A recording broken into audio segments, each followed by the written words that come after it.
Hi guys, this is Spartan765. Today I'm going to show you guys. I got asked a question on how to accurize a mosin nagant and how to bed it and everything like that. I'm not talking about glass bedding. I'm talking about bedding it the way they would have in World War II, the way snipers would have. This includes also bedding the barrel, but bedding the barrel relies a lot on what your stock is like and if it's warped or not. And there's actually a way you can do this without using any bedding material. It all depends on how your stock is, though, and how your handguard is. On this particular rifle, you can't actually use the bedding material in the barrel. It just happens to be perfect where the barrel is pushed up right here, and this pushes down on the barrel, so that creates a bedding effect. What you would do normally with bedding is you'd put a thin leather strips around here, from here to here, about 5 centimeters, 5 to 7 centimeters, and that would, halt the vibration, so it would shoot better and more accurate. But my rifle already has that done right here, or not done, but it pushes up here and this pushes down in the barrel. There's not a pressure point; it's just evenly held, which is kind of cool. So I don't have to actually have to do anything there. But today I'm just going to show you guys how to sand out a barrel canal and everything, because you don't want pressure points, and ways to bed using brass strips for the receiver. I'm also going to show you, because for some reason I just couldn't find any brass strips at the hardware store, so I actually used stripper clips, Mauser stripper clips. I have about 80 or 100 of them, so it's no harm for me to do this. But I'm going to show you guys how to hammer these down so they're nice and flat and even, and how to rework them and everything like that, and how to cut them to make. And these brass stripper clips just happen to work out perfectly, because right where the bend is, where it holds the shell, you just cut that out and it seems to work perfectly. In this video also, this is probably going to be about a 4-part video, so just to let you guys know, this is just an intro video. I'm also going to show under here, you also need to bed this here. This depends heavily on, well, you may or may not have to bed under here. Like for this one here, I don't have to do anything here, because this is there's already a copper thing here, or a copper sheet there, so that doesn't need to be touched at all. Today on this rifle, we're just going to cut out and put one here. There's already one there. That was obviously either put in by the guy who was shooting it before me, like the soldier, or put in by the arsenal. I don't really know, but either way, I don't need to touch that side. Normally you just cut out a brass strip if it was just wood, just like that. And today I'm going to show you guys how to do this with a stripper clip. And this is already cut out. These ones are already cut out here, and are right here. You gotta know your barrel harmonics and how a gun works and how a bullet shoots and how a barrel vibrates. That would be barrel harmonics for those who don't know what that word is.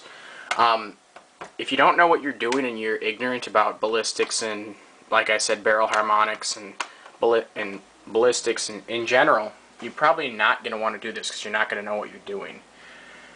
The best thing to do here is to take your rifle out to the range, and if it's hitting right on, I mean, this one here gets about 3.5 centimeter groups at 100 meters.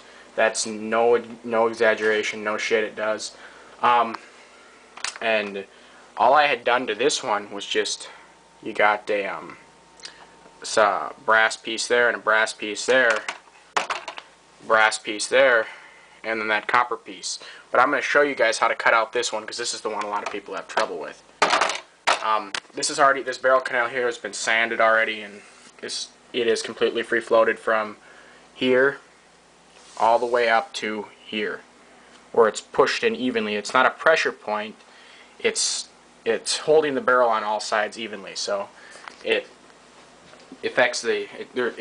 essentially cuts down the barrel harmonics, so the barrel doesn't vibrate, little if at all. Which in some cases, if you have a free floated barrel, having it perfectly free floated with nothing touching it, you can get tack driving accuracy.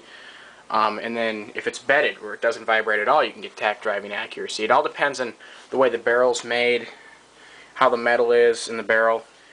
Some shoot better free floated, some shoot better bedded.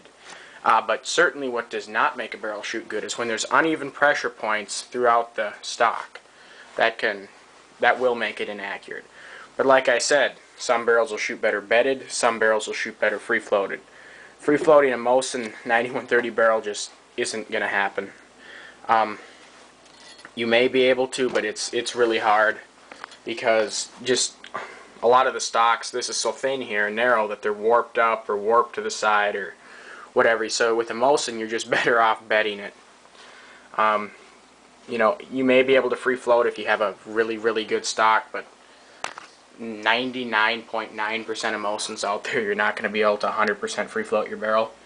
But bedding is what the Russians did, and that really helped the accuracy, and it does help on this one. It's 3.5 centimeters at 100 meters using Bulgarian heavy ball ammo.